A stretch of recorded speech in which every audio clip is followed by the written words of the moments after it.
Have you ever said, I deserve this? I'm talking about after a long day or a hard conversation, or maybe you're just feeling unseen or unappreciated. And in that moment, it feels justified, doesn't it? You work hard, you give a lot, you carry that weight quietly to yourself. So you click, you swipe, and you buy things. But later, the stress is still there, isn't it? And now it's joined by guilt. Well, today we're going to separate real rest from retail relief, because one restores you and the other quietly masters you.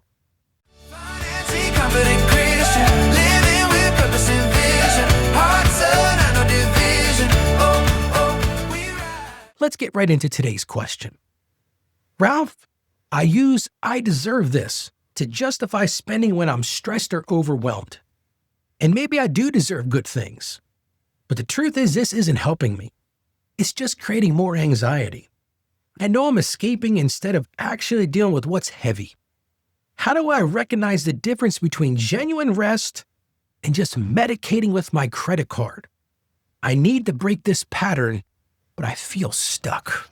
I like that when this person said, medicating with my credit card, I think about how many times I've done that thing. But the big idea today is, yes, you deserve rest, but not relief that creates regret. So let's start by saying this. Wanting comfort in your life does not make you weak. It just doesn't. Wanting something good does not make you selfish. We did an episode not too long ago. I talked about my mother with her holy underwear. The issue isn't desire. It's about direction. So let's talk about how to find the right direction. Here's what I think you got to do first. Ask yourself one honest question before you spend a dime. Now, this is not an easy question to answer sometimes, but ask yourself this. Am I solving a problem, or am I soothing a feeling? Are you really solving a problem? Is this a problem, something that you need, or are you just feeling down, feeling tired, feeling unappreciated? Because listen, if it's solving a problem, like replacing worn out shoes. I was walking on the treadmill this morning and I noticed my sneakers are starting to get a little worn.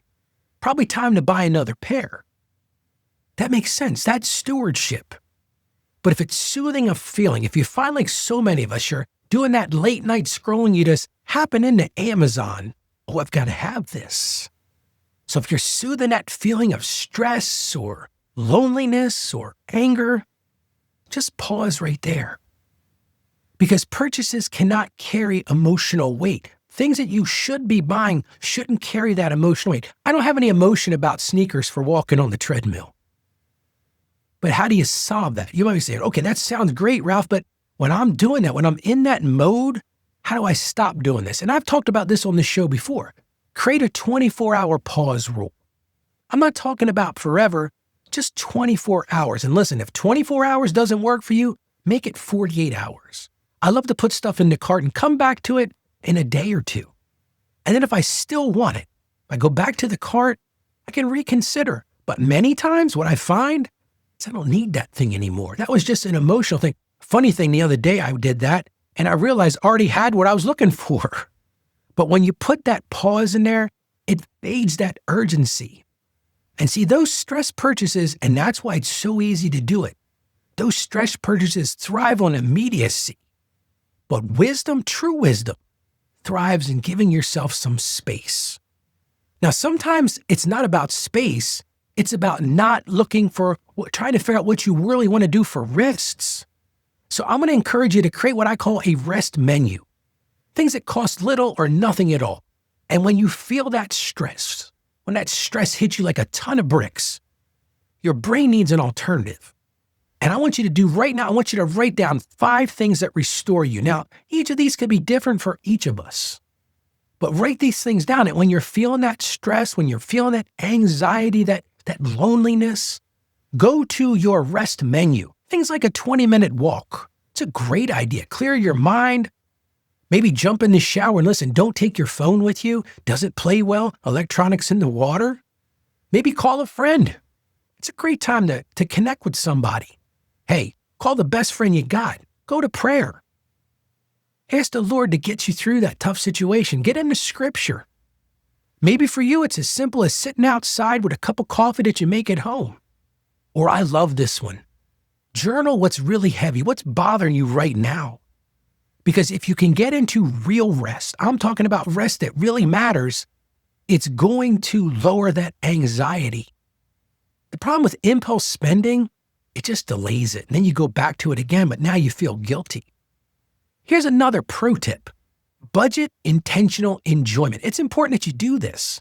Because if you never allow yourself anything, you don't have any of those fun things in your budget. Let me tell you right now, from personal experience, you're going to binge and you're going to overspend.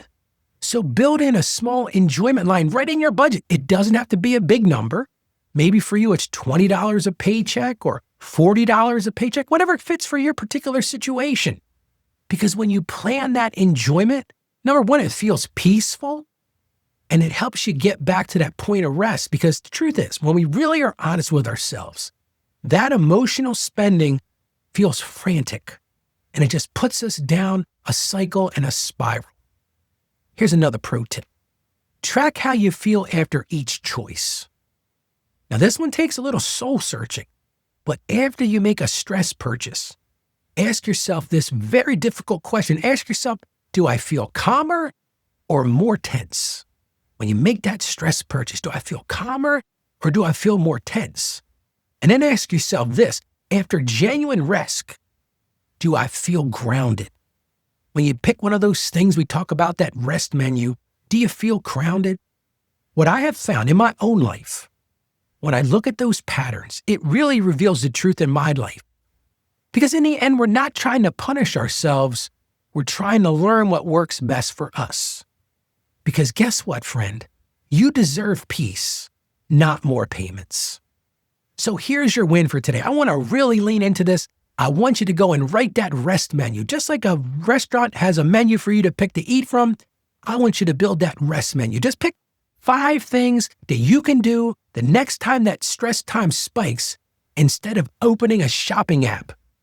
Put it on your phone, put it on the refrigerator, wherever works for you. Keep it visible.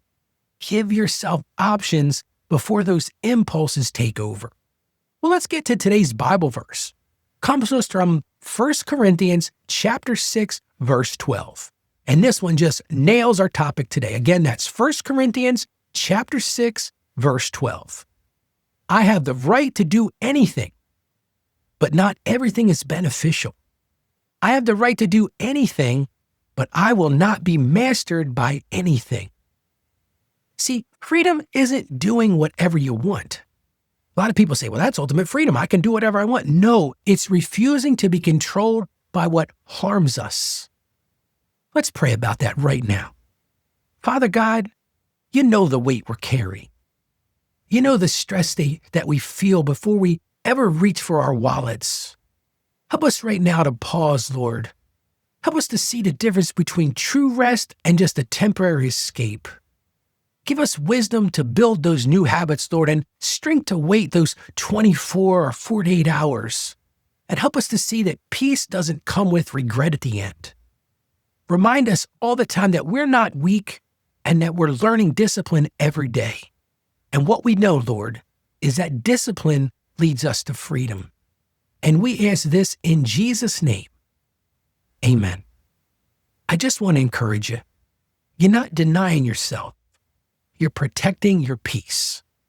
And if you've got a question for this show, hey, listen to this. You can send me a voicemail. If you've got something you really want to share, something that's tugging at your heart, you can record it right at financiallyconfidentchristian.com/voicemail. Just like you send somebody voicemail, just go to that website. I'm going to give it to you again in here a second. financiallyconfidentchristian.com/voicemail. It's super simple. You just record your voice and guess what? I'll answer your question on the show. Well, thank you so much for joining me today. Stay financially savvy. May God bless you, and you have a great day today. Financially confident Christian.